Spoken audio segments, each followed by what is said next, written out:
વૈષ્ણવના ઘરે સેવા 4 ભાવથી થાય છે. સૌથી પહેલા ભાવ દ્વારા. બહુ જ ભાવ છે આપણો પ્રભુની સેવા કરવી છે અને ઠાકોરજીની સેવા આપણે કરીએ છીએ. તો પહેલું ભાવ દ્વારા છે. બીજું છે અનુકૂળતા દ્વારા. જેવી આપણી અનુકૂળતા છે, સવારે ઉઠીને તરત અપરસમાં સ્નાન કરી ઠાકોરજીની સેવા કરવી, કે સવારે ઉઠીને પહેલા રસોઈ કરીને પછી પાછા સ્નાન આદિ કરી પછી ઠાકોરજીની સેવા કરવી. જેવી અનુકૂળતા છે એ અનુકૂળતાના હિસાબથી આપણે ઠાકોરજીની સેવા કરીએ છીએ. ત્રીજી છે સામર્થ્ય દ્વારા. આપણું કેટલું સામર્થ્ય છે, શું સામર્થ્ય છે, અને એ સામર્થ્ય દ્વારા ઠાકોરજીની સેવા કરવી.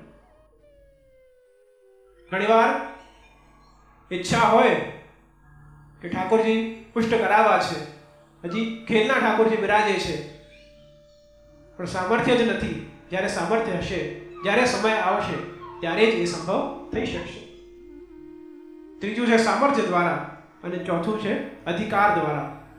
તો જ્યારે જીવનો જેવો અધિકાર હોય એ અધિકાર દ્વારા એને એ સેવા પ્રાપ્ત થાય છે. જેવી ગુરુની આજ્ઞા એ પ્રકારથી જીવ સેવા કરે. જેવો જીવનો અધિકાર એ પ્રકારની આજ્ઞા ગુરુ કરે, એ જીવનો અધિકાર છે. એ જ પ્રકારથી વૈષ્ણવના ઘરે જે ઠાકોરજી બિરાજે છે એ ગુરુ ભાવથી બિરાજે છે. એટલા જ માટે જ્યારે સેવા કરવી, મિશ્રી ભોગ ધરીએ છે, ગુરુની આજ્ઞા થઈ છે, પણ હવે દૂધઘર અંસકડી ધરવી છે તો પણ ગુરુ આજ્ઞા જરૂરી છે. નાની નાની સેવામાં પણ જ્યારે આપણે ગુરુ આજ્ઞા લઈ અને સેવા કરવી, કારણ કે ગુરુના માથે ઠાકોરજી પધરાવ્યા છે, ગુરુ પાસેથી સેવા કરાવ્યા છે અને આપણા માથે ઠાકોરજી પધાર્યા છે. ગુરુ આજ્ઞા જરૂરી છે. જ્યારે બ્રહ્મ સંબંધ લેવા જતા ત્યારે જીવ વલ્લભથી પૂછતા કે મેરી કહા આજ્ઞા है. મહાપ્રભુજીએ કહ્યું કે જાઓ સ્નાન કરી કે આવો, મેં તુમકો આત્મનિવેદન કરાવું. સ્નાન કરીને આવે, આત્મનિવેદન કરાવ્યું અને જીવ પૂછતું કે अब मेरी कहा आज्ञा है. અને આચાર્યજન જે ઉપદેશ આપતા એ અનુસાર પછી વૈષ્ણવ એ જીવ આચરણ કરતો.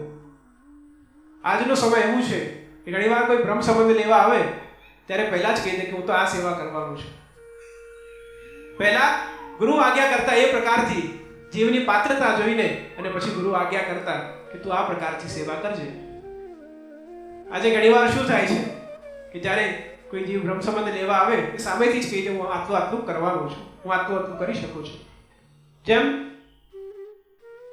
ગુરુ આજ્ઞા કરે અને એ પ્રકારથી જ્યારે જીવ સેવા કરે છે ત્યારે ધીરે ધીરે કરી દરેક વસ્તુ એના નિત્ય નિયમમાં, સેવા ક્રમમાં પછી આગળ વધી શકે છે, વૃદ્ધિ થઈ શકે છે. એ જ પ્રકારથી જ્યારે પ્રભુ સેવા કરીએ છીએ ત્યારે ઘણીવાર બાજુવાળાએ નવો બંગલો સિદ્ધ કરાવ્યો છે, મારે પણ કરાવવો છે. જેમ ઉદાહરણ અમને આપણે સાંભળ્યું. તો કોઈ વૈષ્ણવ કંઈ કરે છે એનાથી ઇન્સ્પિરેશન લઈ કંઈ કરીએ એ આનંદની વાત છે. પણ ઘણીવાર શું થાય છે કે ઘણીવાર કોઈ કંઈ કરતું હોય, ક્યાંક કંઈ જોઈ લીધું હોય અને એ આપણાને ગેરમાર્ગ પર પણ લઈ જતું હોય છે.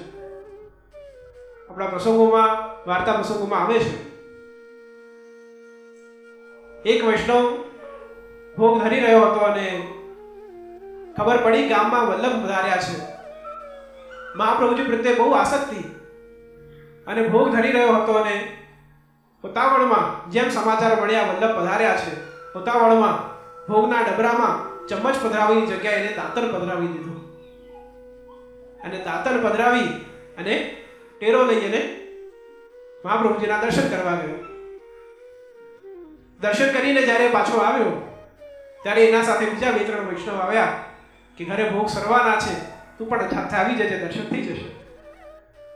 જેમ ટેરો ખોલ્યો, ભોગ સરાવ્યા, એમ બીજા વૈષ્ણવે જોયું કે ભોગમાં તો દાંતન પધરાવ્યા છે.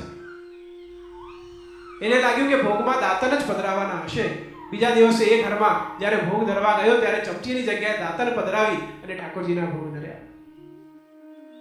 ત્રીજા વૈષ્ણવે જોયું, ધીરે ધીરે કરીને કોઈક વૈષ્ણવે તો આખો દાંતણનો જોડો જ પધરાવવાનો શરૂ કરી દીધો. તો દેખાદેખી કી સેવા. કોઈ આવું કરે છે તો હું પણ આવું કરી દઈશ. એમ નહીં, પહેલા સિદ્ધાંતને જાણો, સિદ્ધાંત શું છે, પહેલા માર્ગને જાણો, રીતને જાણો કે આ થઈ શકે કે નહીં થઈ શકે. અને કંઈક શંકા હોય આજના સમયમાં નો સમાધાન પણ સરળ છે. ગ્રંથો ઉપલબ્ધ છે, વલ્લભકુલ બાળકો બિરાજે છે, તરત શંકાનું સમાધાન થઈ શકે છે.